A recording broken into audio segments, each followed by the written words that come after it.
Innal hamdalillah nahmaduhu wa nasta'inuhu wa nastaghfiruh wa na'udzu billahi min shururi anfusina wa min sayyiati a'malina. May yahdihillahu fala mudhillalah wa may yudlil fala hadiyalah. Asyhadu an la ilaha illallah wahdahu la syarikalah wa asyhadu anna Muhammadan abduhu wa rasuluh. Sallallahu alaihi wa ala alihi wa ashabihi wa man tabi'ahum bi ihsan ila yaumiddin, amma ba'd. Kaum muslimin jamaah salat maghrib rahimani wa rahmakumullah. Alhamdulillah, kita lanjutkan di malam hari ini kajian fikih dengan membaca kitab Umdatul Fiqhi yang ditulis oleh Al-Imam Ibn Qudamah Al-Maqdisi rahimahullahu ta'ala. Kita masih di pembahasan sholat sunnah. Selesai di pertemuan yang lalu pembahasan sholat sunnah yang rawatib. Sekarang kita masuk di pembahasan sholat sunnah yang kedua. Kata beliau rahimahullah, asani al-witru. Yang kedua ada namanya sholat sunnah witir. Sholat sunnah witir ini adalah sholat sunnah yang sangat dianjurkan di dalam syariat kita. Bahkan Nabi kita Muhammad SAW belum tidak pernah meninggalkannya saat safar ataupun mukim. Dan karena Nabi tidak pernah meninggalkannya dari sholat sunnah yang beliau lakukan, sebagian ulama mengatakan sholat sunnah witir ini adalah wajib. Adalah wajib. Tapi mayoritas mengatakan sunnah tidak wajib. Karena pernah seorang Arab pedalaman datang kepada Nabi Shallallahu Alaihi Wasallam menanyakan yang wajib atasnya dari sholat. Beliau katakan sholat 5 waktu sehari semalam, zuhur, asar, maghrib, isya, subuh. Itu yang wajib. Terus dia bertanya lagi, hal alayya ghairuha? Apakah ada yang wajib dari sholat selain itu? Iya, kalau itu kan dimaklumi, turun dari langit. Nabi langsung terima di langit. Itu kewajiban sholat 5 waktu. Tapi orang ini bertanya, apakah ada yang wajib selain sholat 5 waktu bagi saya? Kata Nabi, la illa antatawwa'a. Tidak, kecuali kamu mau melakukan yang sunnah. Ini dalil yang dipakai oleh mayoritas ulama fikih bahwa sholat selain sholat 5 waktu, apapun itu dari sholat sunnah, hukumnya adalah sunnah. Paling tingginya adalah witir, ini adalah sunnah muakkadah kata mereka. Sunnah yang sangat dianjurkan. Sunnah yang sangat dianjurkan. Kemudian disebutkan setelah itu oleh penulis waktunya. Dan nanti akan disebutkan jumlah rakaatnya. Kata beliau, waktu sholat witir ma bainal isya wal fajar. Jadi waktunya itu antara sholat isya dan sholat subuh. Jadi panjang waktu witir. Panjang waktu witir. Dan waktu antara ini orang bisa kapan saja dilakukan. Karena Nabi Shallallahu Alaihi Wasallam beliau bersabda dalam hadis yang diriwayatkan oleh Imam Abu Dawud dan selainnya, Innallaha azza wa jalla qad amaddakum bisolati. Sesungguhnya Allah Subhanahu wa taala telah memberikan waktu yang luas untuk kalian untuk satu solat. Wahya khairun lakum min humrin na'am. Solat itu yang panjang waktunya itu, dia adalah lebih baik bagi kalian daripada humrun na'am, daripada onta merah. Ini waktu itu harta yang paling mahalnya yang dimiliki oleh orang Arab. Artinya lebih baik daripada apapun yang kalian miliki berupa harta. Yang paling berharga harganya. Terus wahya, salat apakah itu yang panjang waktunya dan lebih baik daripada unta merah? Wahyal witru, kata Nabi, itulah salat witir. Faja'alaha lakum fima bainal isya ila tulu'il fajr. Maka Allah jadikan untuk kalian waktunya adalah setelah sholat isya sampai terbitnya fajar, adzan subuh. Yang kedua. Sampai adzan subuh yang kedua. Ini kata Nabi SAW. Dan juga beliau di hadits riwayat Imam Al-Bukhari dan Imam Muslim, beliau berkata, menjelaskan akhir waktu witir. Idza khiftas subha fa'autir biwahidah. Kalau kamu khawatir masuk waktu subuh, kita terbangun, lambat kita. Sudah mau mendekati waktu subuh. Maka kata Nabi, witirlah dengan 1 rakaat. Ini akhir waktunya. Witirlah dengan 1 rakaat. Ini yang disebutkan oleh Nabi SAW. Dan banyak lagi hadits yang lain yang menunjukkan apa yang kita sebutkan ini dari waktu witir. Kalau kita bertanya mana yang utama, kita awalkan atau kita akhirkan, kan waktunya boleh. Boleh awal, boleh tengah malam, boleh akhir malam. Luas waktunya. Tapi mana yang utama? Maka para ulama rahimahumullah ta'ala menjelaskan mana yang utama, yaitu dilihat dari sebab lain atau sudut lain. Dilihat dari hal lain di akhir malam itu lebih utama. Kenapa? Karena di akhir malam itu ada keutamaan khusus, yaitu disebutkan dalam hadis Abu Hurairah, hadis mutawatir, hadis yang diriwayatkan dengan banyak jalur. Kata Nabi Shallallahu Alaihi Wasallam, yanzilu Rabbuna ila sama'id dunya fi kulli thuluthil lailil akhir. Rob kita turun ke langit dunia di setiap sepertiga malam terakhir. Waqala, dan berkata, man yad'uni astajib lah. Siapa yang berdoa kepadaku, saya akan kabulkan. Itu di sepertiga malam terakhir. Wa man yastaghfiruni aghfirullah. Siapa yang meminta ampun kepadaku, saya akan mengampuninya. Wa man sa'alani u'tiyah. Siapa yang meminta sesuatu kepadaku, saya akan memberikannya. Dilihat dari hadis ini tidak ada kaitannya dengan sholat witir. Pengabarannya Allah turun ke langit dunia. Nah, dari sini kata para ulama, kalau ada orang bangun di akhir malam, sepertiga malam terakhir. Iya, dia berdoa, dia sholat, berdoa, maka di situ dijamin untuk dikabulkan. Nah, dari sini bahwa lebih utama di akhir malam, karena ada janji di situ yang kita kejar dari Allah Subhanahu wa ta'ala untuk kebaikan kita. Dilihat dari situ saja.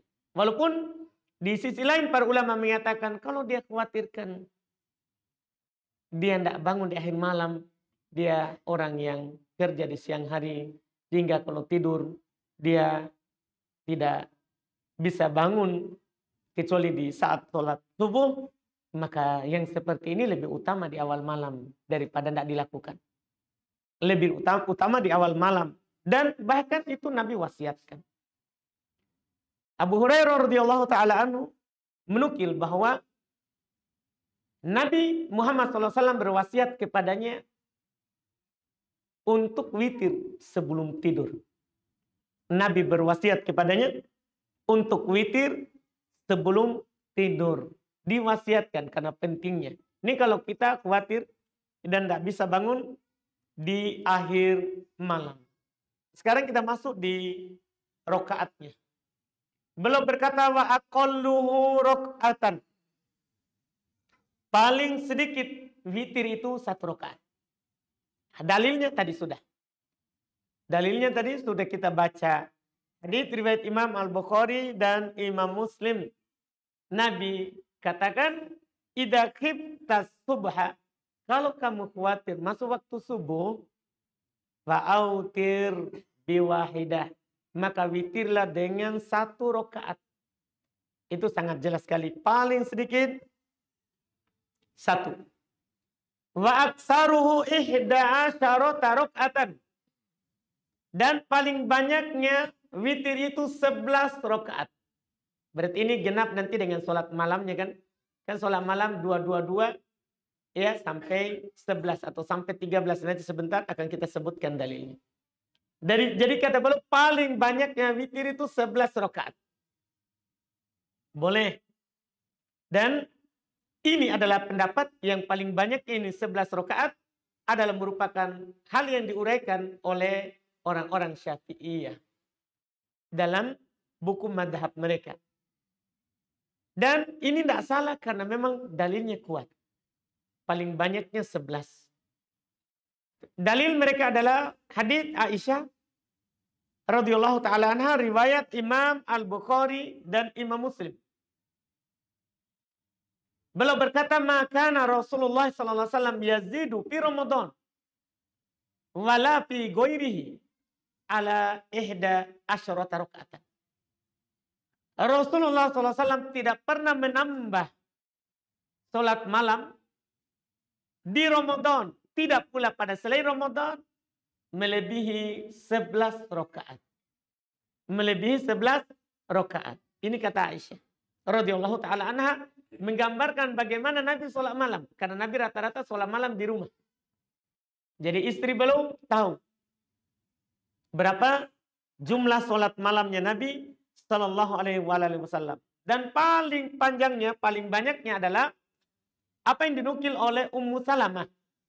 Juga dalam riwayat Imam Ahmad dan At-Tirmidzi. Kata Ummu Salamah, kana Nabi sallallahu alaihi wasallam yutir bi 13 rakaatan. Falamma kabira wa da'ufa autaro bisabein. Adalah Nabi SAW biasanya beliau witir dengan 13 rakaat. Ini paling tingginya Nabi witir. Dengan 13 rakaat.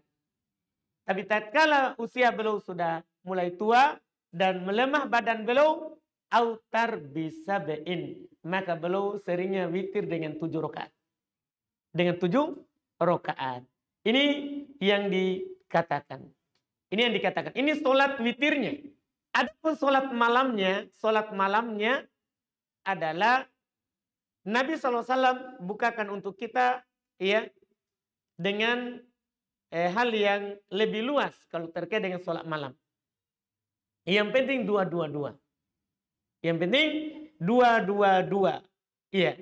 Kata beliau dalam hadits riwayat Imam Al-Bukhari juga Imam Muslim, sholatul laili matna. Sholat malam itu 222. 2 rakaat salam, 2 rakaat salam, 2 rakaat salam, seterusnya. Kemudian beliau katakan, fa idza khasya ahadukum subha shalla raka'atan wahidatan tutiru lahu ma qad shalla. Kalau kalian takut waktu subuh masuk, maka dia cukup witir dengan 1 rakaat. Jadi 2 sholat malam. 2 terserah. Kemudian takut masuk waktu subuh, witir dengan 1 rakaat, maka dia telah mengganjilkan sholatnya. Maka dia telah mengganjilkan sholatnya. Makanya ucapan penulis di sini yang beliau katakan paling banyak 11, beliau dikritik. Karena kalau kita melihat dalil, tadi sudah lewat. Nabi pernah 13. Terus Nabi pernah mengatakan yang penting 2. Yang penting 2. Setelah itu witir dengan 1. Boleh. Nah, ini yang dikatakan oleh para ulama, kritikan terhadap beliau. Dia sebagian ulama mengatakan fala aula fi kalamil muallif ayaqul, seharusnya penulis yaitu Al-Imam Ibnu Qudamah beliau berkata wal afdal 11 rakaat. Yang paling utama itu 11. Karena Nabi selalu 11. Kan begitu. Yang paling utama 11. Tapi apakah tidak boleh lebih? Tidak boleh kurang? Boleh, kan Nabi pernah 7. Waktu beliau sudah mulai melemah. Kan begitu. Dan Nabi pernah berkata, yang penting dua-dua. Terakhir witir. Terakhir witir. Dan ini yang paling bagusnya yang dikatakan utama 11. Tapi kalau lebih dari itu boleh, kurang dari itu dibolehkan. Apalagi yang kita akan singgung nanti, bahwa boleh kita yang belum akan sebutkan khusus di sholat tarawih. Ini kan kita berbicara sholat malam secara umum. Khusus di sholat tarawih nanti ada penukilan beliau rahimahullah setelahnya. Kemudian kata beliau wa'adanal kamal. Dan yang paling sedikit dari kesempurnaan. Kan ada sempurna, ada yang kurang sempurna. Kata beliau, salatun bitaslimatain. Ya, yang paling bagus ya, lumayan sempurna ini 3 rakaat dengan 2 salam. Mereka katakan 3 rakaat dengan 2 salam supaya tidak mirip dengan maghrib. Iya, tidak mirip dengan maghrib. Ini yang belum katakan. 3 rakaat tapi 2 salam. Yaitu 2 rakaat salam. Kemudian 1 rakaat salam. Itu yang paling bagus. Ya, yang paling ujungnya dilakukan dari sholat malam dan sholat witir. 2-1. Ya, 2-1. Dan untuk menyelisihinya juga sebagai faedah. Karena hanya mau menyelisih maghrib. Maka boleh langsung 3 tanpa tasyahud awal. Boleh langsung 3 tanpa tasyahud awal. Jadi kita langsung lakukan rakaat pertama. Misalnya baca surat Tabihi. Ya, surat Al-Ala. Kemudian rakaat kedua surah Al-Kafirun. Kemudian tidak tasyahud awal. Langsung berdiri rakaat ketiga baca surat Al-Ikhlas. Iya, baca surat Al-Ikhlas. Kemudian setelah itu wa yaqunutu fi tsalitsah ba'da ruku. Beliau ingatkan hal lain dalam witir. Seorang yang witir dia disunahkan kunut di rakaat ketiga, yaitu rakaat terakhir dari witirnya. Iya. Kalau dia 3 rakaat, berarti rakaat ketiga. Kalau dia cuma 1 rakaat, ya sudah. Pada rakaat terakhir itu. Ini disunahkan di sholat witir. Karena Nabi SAW dinukil ya dalam buku-buku madhab. Seperti madhabnya Imam Ahmad, ya. Demikian pula dalam buku madhab yang lain disebut bahwa telah tetap bahwa Nabi SAW pernah melakukan kunut, di sholat apa? Witir, melakukan kunut di sholat witir. Dan ini secara umum, walaupun dalam madhab Malikiyah, Malikiyah makruh katanya kunut di witir. Makruh, tapi pendapat orang Malikiyah itu tidak kuat karena telah datang dari Umar bin Khattab radhiyallahu taala anhu beliau kunut walaupun tidak dirutinkan itu lebih bagus. Tidak dirutinkan itu lebih bagus terkait dengan kunut. Karena Nabi cuma dinukil beliau kunut sebulan penuh setelah ruku hanya di saat ada musibah yang turun menimpa kaum muslimin. Saat Nabi mengirim 90 orang lebih untuk mengajarkan ngaji Quran kepada sebuah suku di Arab waktu itu yang datang meminta, tapi ternyata itu adalah tipu daya mereka. Mereka bunuh semuanya saat di perjalanan. Maka Nabi SAW kunut sebulan sampai turun Al-Quran yang melarangnya untuk berhenti untuk kunut, mendoakan mereka. Jadi setelah itu tidak dinukil Nabi merutinkannya. Makanya para ulama mengatakan kunut itu tidak dirutinkan. Kunut itu tidak dirutinkan. Tapi kapan kita mau kunut? Boleh kunut di sholat witir. Kemudian beliau berkata setelah itu, ya, terkait dengan Sholat sunnah lagi, tapi mungkin tidak cukup ya kita ambil. Yang ketiga, sholat sunnah mutlak. Sholat sunnah mutlak.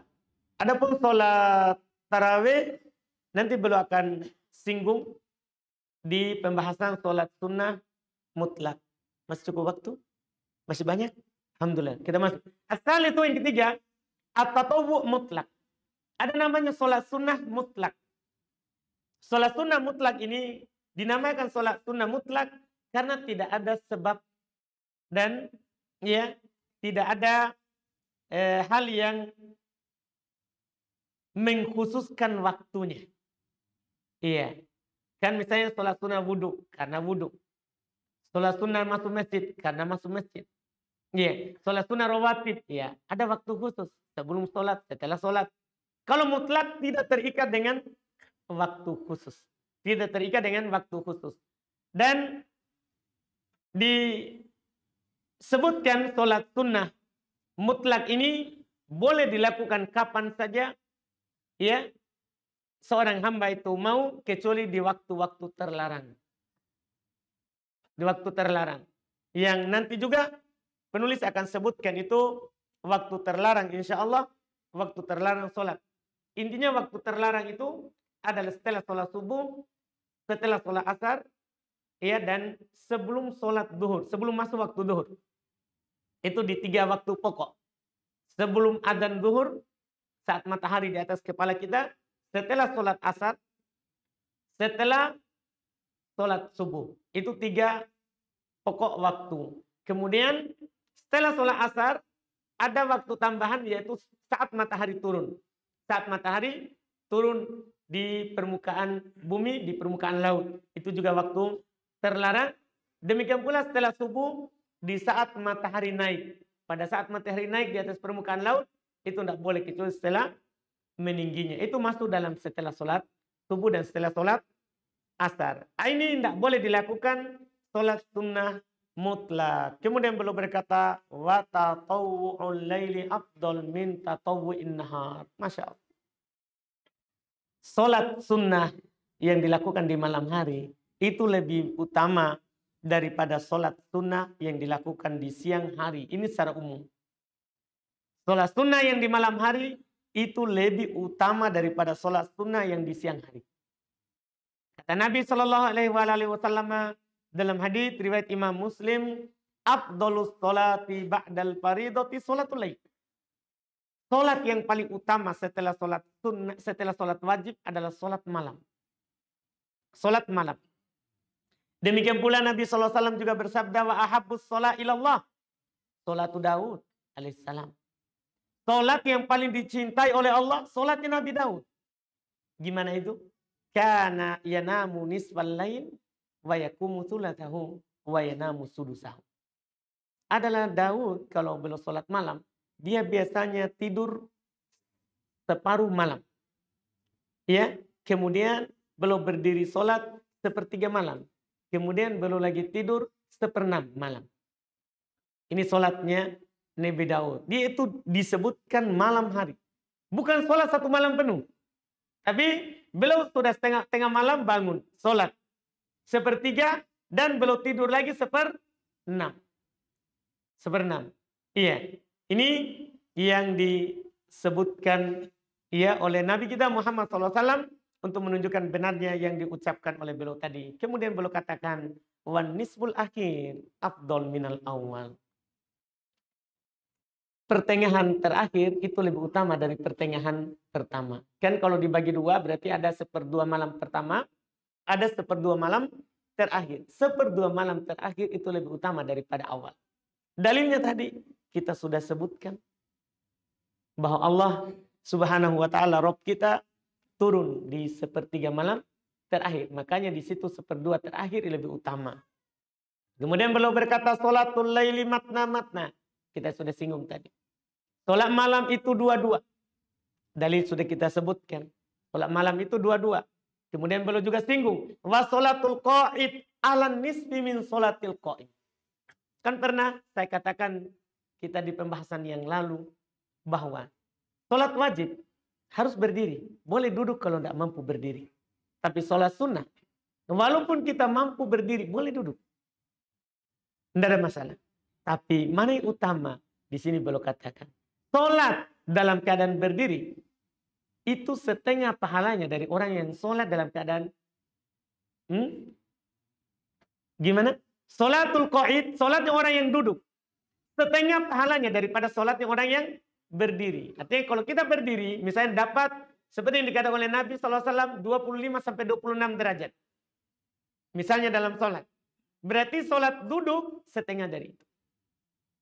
Setengah dari itu. Ini Nabi SAW yang mengatakannya. Kata beliau, man sholat qa'idan. Siapa yang sholat dalam keadaan duduk, falahu nisfu ajril qa'im. Maka untuknya setengah pahala dari orang yang berdiri. Jadi boleh duduk walaupun mampu berdiri. Kalau sholat sunnah. Tapi pahalanya kurang. Tapi pahalanya apa? Kurang. Ini yang beliau sebutkan terkait dengan sholat-sholat sunnah. Setelah itu, beliau akan menyinggung sholat-sholat sunnah yang disunnahkan untuk berjamaah. Di situ baru kita akan dapatkan sholat tarawih. Insya Allah ini di pertemuan akan datang karena kita akan dikasih tahu dan diberikan oleh penulis 3 jenis sholat yang dilakukan dan dianjurkan untuk berjamaah insya Allah di pertemuan yang akan datang.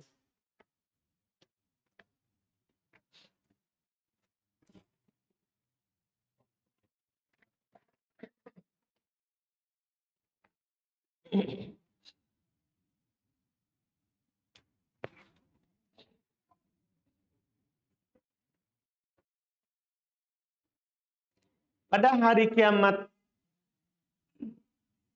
nanti, apakah manusia yang pada saat itu tergolong orang kafir?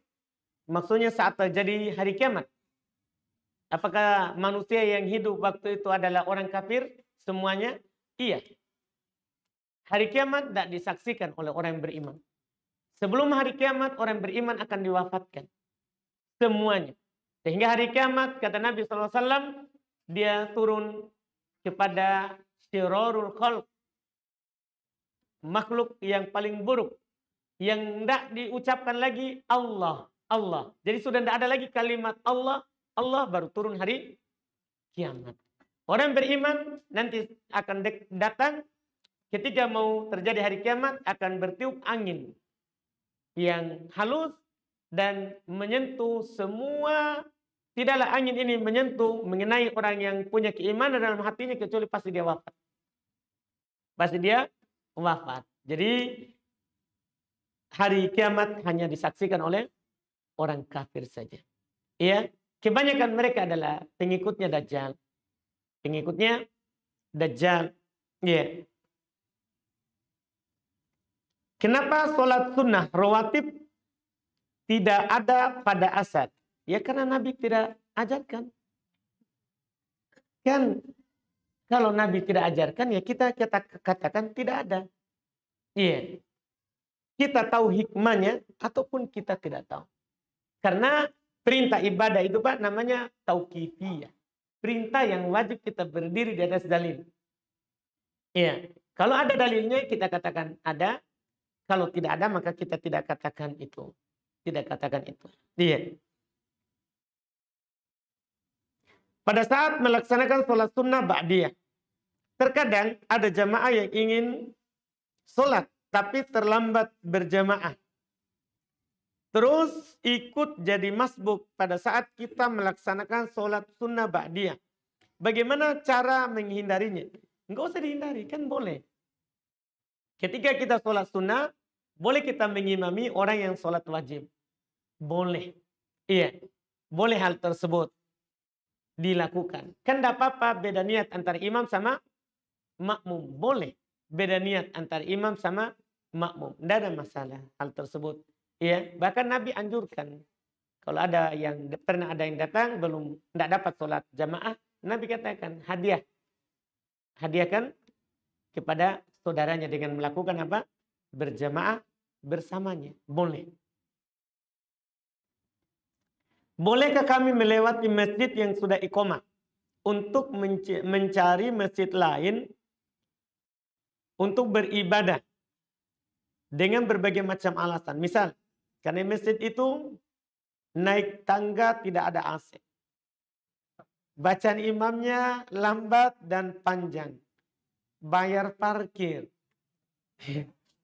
Ini alasan-alasannya ini. Dan banyak lagi. Itu yang sering kami lakukan setiap hari. Karena kami seorang kurir. Oh, kurir. Iya. Kesimpulannya adalah sering pilih masjid untuk sholat. Walaupun sudah masuk waktunya. Apakah itu tak mengapa? Mohon penjelasannya, Ustaz. Kalau kita ke masjid lain, kita yakin bahwa kita dapat qomatnya, ya, kita dapat qomatnya, kita tidak masbuk, tidak apa-apa. Tapi kalau kita akan masbuk, lebih baik di situ saja. Iya, tidak apa-apa bayar parkir, kan cuma 2.000. Iya kan? 2.000 itu adalah harta kita. Kita kurir dalam sehari berapa dapat? Iya kan, berapa? Siapa yang ngomong? Berapa, Pak? Enggak apa-apa. Kan maksudnya, enggak apa kita kurban untuk Allah. Iya kan? Enggak ada masalah. Kenapa orang perhitungan sekali? Iya kan? Kan Nabi SAW bersabda, ala ya sil'atallahi ghaliyah. Inna sil'atallahi ghaliyah. Ketahuilah barang dagangan Allah itu mahal. Kan Nabi kita bilang begitu. Iya. Inna sil'atallahi ghaliyah. Barang dagangan Allah itu mahal. Inna sil'atallahil jannah. Barang dagangan Allah itu surga. Nilai tukarnya. Ya 2.000. 2.000. Kata Nabi di tempat lain, ittaqin nar walau bisyikit tamr. Kamu takutlah, hindarkan dirimu dari neraka walaupun sepotong kurma. Iya kan? 2.000 sekarang tidak ada nilainya 2.000. Iya kan? Tapi mungkin ada nilainya bagi sebagian orang. Seperti kurir ya. Artinya, kenapa kita mau hidup sampai kapan? Begitu, pelit sekali 2.000. Ini kan untuk melakukan kewajiban. Gini, kita saja jalan ke masjid untuk sholat 5 waktu. Kan pahalanya seperti sholat. Ya kan, pahalanya seperti sholat. Kalau kita harus bayar 2.000 untuk sholat, apa kita tidak yakin kalau itu ada pahalanya? Iya kan? Kenapa kita jangan pelit sekali? Jangan sampai gara-gara itu, gara-gara 2.000 kita tidak dapat berjamaah. Sudah, sengaja tidak dapat kewajiban. Laki-laki kan berdosa kalau laki-laki tidak dapat berjamaah. Gara-gara 2.000. Itu kan tidak bagus. Tidak bagus. Jangan biasakan seperti itu. Iya, mudahkan keluar 2.000 uang. Mudahkan keluar. Jika ada konflik dalam hubungan rumah tangga, seperti apa gaya kita menyelesaikannya? Masya Allah. Seperti apa gayanya? Tergantung. Ya, bisa dengan cara yang membuat kita tahu keluarga kita bisa diselesaikan lewat itu. Kan kita yang tahu apa yang pas untuk keluarga kita. Karena hal ini untuk menyelesaikan konflik di rumah tangga itu kan macam-macam. Sifat dari istri, suami itu berbeda-beda. Itu berbeda-beda, tidak sama. Tidak sama. Yang jelas dalam hal ini Nabi rata-rata cuman berwasiat dengan wasiat umum kalau dalam rumah tangga. Tidak merinci, maksudnya kalau ada begini harus begini, kalau ada begini harus begini. Semua tentang rumah tangga itu wasiat umum. Karena masing-masing orang punya masalah yang berbeda-beda dan karakter yang berbeda-beda. Misal Nabi hanya mengatakan, dalam wasiat beliau istausu bin nisa'i khaira. Nasihatkan kepada perempuan itu dengan baik. Dengan ucapan-ucapan yang baik. Terus Nabi sebutkan alasannya. Innahunna khuliqna min dila'in. Perempuan itu diciptakan dari tulang rusuk. Dan beliau juga jelaskan, yang tulang rusuk yang paling bengkok itu yang paling atasnya. Yang paling atasnya. Kata Nabi namanya tulang. Namanya tulang. Kalau kamu pergi langsung meluruskannya, dia akan patah. Kalau kamu juga biarkan, tidak ada usaha perbaikan, maka dia akan terus bengkok. Maka Nabi kembali ingatkan, istausu bin nisa'i khaira. Nasihatkan dengan baik. Nasihatkan dengan baik. Kalau ada hal yang kita benci, kita tidak suka, jangan dibenci. Itu juga Nabi nasihatkan secara umum. Kata beliau, la yafruqu mu'min mu'minah. In kariha minha khuluqan radiya biha akhar. Janganlah seorang suami membenci istrinya. Kalau ada akhlaknya dia tidak suka, maka ada yang dia ridhoi dari istrinya itu. Demikian pula sebaliknya. Seorang istri tidak boleh benci suaminya. Kalau ada akhlaknya tidak baik, maka ada yang kita ridhoi di dia. Misalnya, dia memang kalau pulang kerja marah-marah, tapi dia keluar kurir seharian, kan untuk di rumah. Ya kan, memang kalau pulang lempar piring, tapi kan ada uang juga dilempar. Nah, itu maksudnya dipikirkan. Kalau ada akhlaknya tidak baik, ada yang kita suka dari dia. Ada yang kita suka dari suami kita itu. Makanya jangan dibenci kalau ada akhlaknya. Ia nasihati saja dengan baik. Dengan baik. Ini wasiat-wasiat umum saja untuk menyelesaikannya. Iya. Kemudian rumah tangga yang baik itu seperti apa? Rumah tangga yang baik itu seperti apa? Banyak cirinya yang disebut rumah tangga yang baik. Tapi khusus di istri adalah ketika Nabi SAW menyebutkan arba'un minas sa'adah. Ada 4 yang termasuk ciri kebahagiaan. Di antaranya adalah Nabi sebutkan al-mar'atu as-solihah.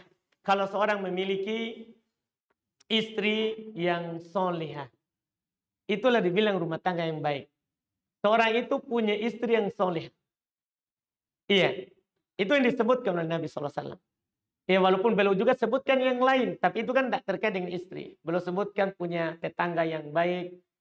Iya. Terus punya rumah yang luas. Terus punya kendaraan yang bagus.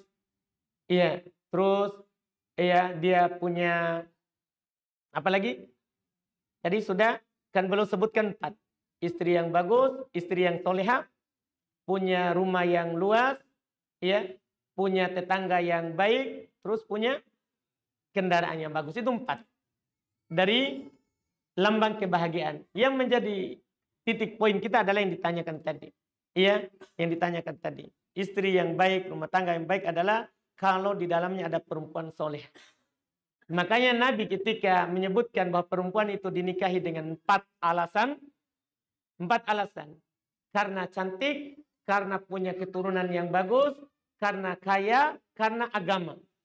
Nabi katakan bukan tidak boleh pilih yang lain, tapi siapa yang pilih agama, maka dia yang beruntung. Yang pilih yang beragama, dialah yang beruntung. Kenapa? Karena kalau punya agama, kita bawa sedikit, dia ridho. Kita bawa banyak, ya apalagi dia akan ridho juga. Tapi kalau sedikit, dia ridho. Dia ridho, tidak kufur terhadap usaha suaminya. Tidak kufur terhadap usaha suaminya. Itu wallahu alam.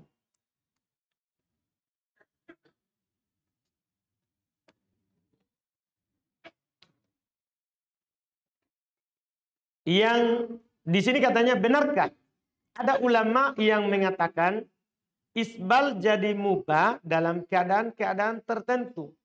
Lalu bagaimana dengan celana sekolah? Ya, maksudnya tertentu di sini apa? Sebutkan dulu. Ya, yang disebutkan itu tertentunya apa dulu? Karena memang ya dilihat dari hal tersebut tertentunya apa? Tertentunya apa? Jangan dibilang keadaan tertentu saja. Kemudian waktu Jumat lalu, ana mendengar khutbah Jumat dan ada bapak-bapak yang menemani ana ngobrol dan ana cuman mengangguk dan tersenyum. Bagaimana sikap kita ya sebenarnya kalau ada yang mengajak ngobrol, kita diam saja. Kalau ada yang mengajak ngobrol, kita diam saja. Kita diam saja. Karena kalau kita jawab, maka kita lalai sebagaimana dalam hadis Nabi SAW.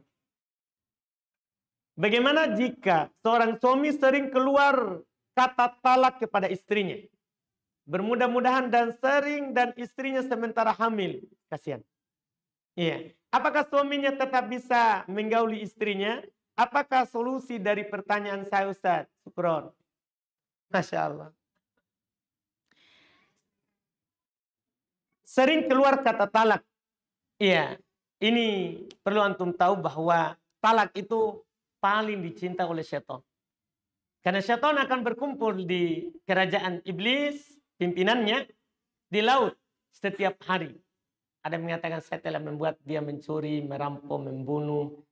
Biasa dia tanggapi oleh iblis. Di hadis Nabi SAW.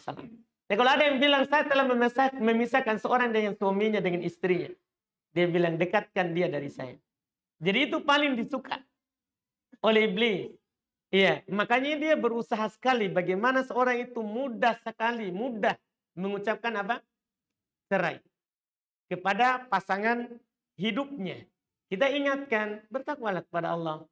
Iya, banyak di sana orang mau punya istri tidak bisa karena uang panai banyak, harga lombok naik.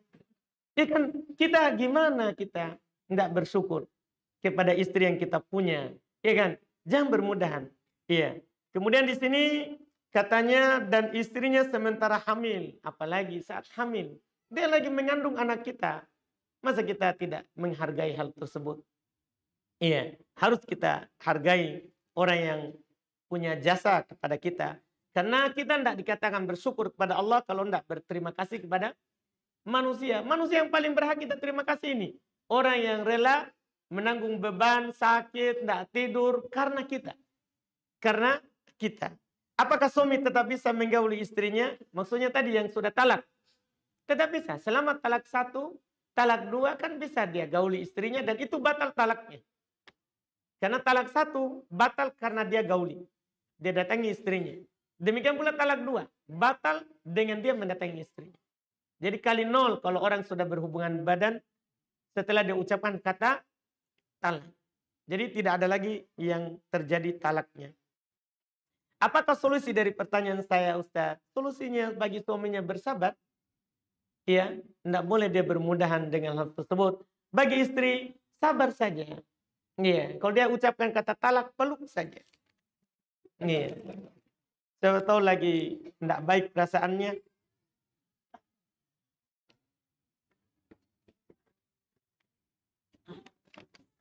Ini sudah tadi.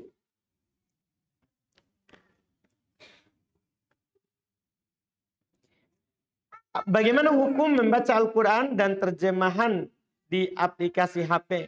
Di mana dalam terjemahannya terdapat takwil. Misalnya dalam surat Shad 75, Allah berfirman, wahai iblis, apa yang menghalangi kamu sujud kepada yang telah aku ciptakan dengan kekuasaanku?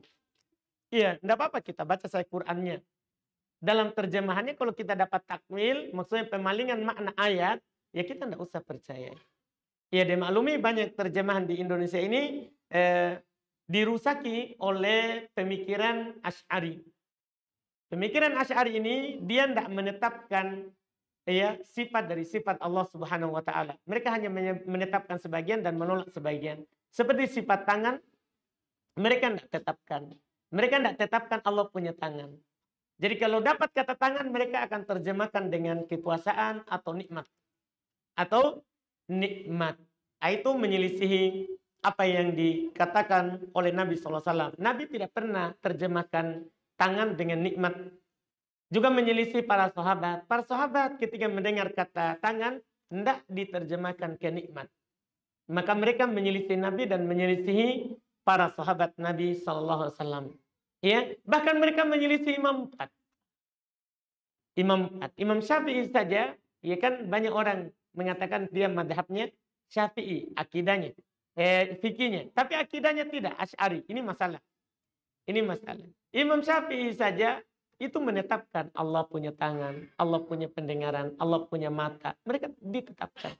Karena ditetapkan oleh Al-Quran. Nah, kalau ada seperti itu kita hindari saja. Ya kalau bisa ganti aplikasi, ganti saja. Kan masih banyak juga aplikasi yang lebih bagus terjemahannya yang tidak pakai takwil di dalamnya. Dah? Selesai? Tidak boleh ini terakhir? Pendek? Tidak boleh? Baik, tidak boleh katanya. Alhamdulillah. Padahal ini hukum istri. Baik, alhamdulillah kita cukupkan. Subhanakallah hamdik, asyhadu an la ilaha illa anta, astaghfiruka wa atubu ilaik.